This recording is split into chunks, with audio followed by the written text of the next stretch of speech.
शेंगदाण्याची आमटी.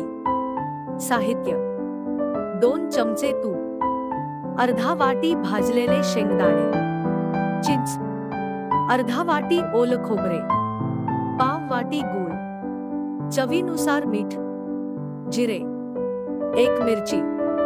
कृती: शेंगदाणे, मिरची, चिंच, खोबरे मिक्सरमध्ये वाटून घ्या.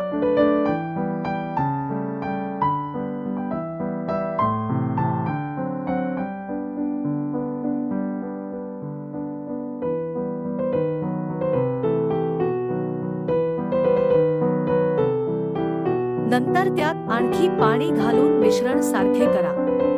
तुपात जिऱ्याची फोडणी करून वाटलेले मिश्रण घाला.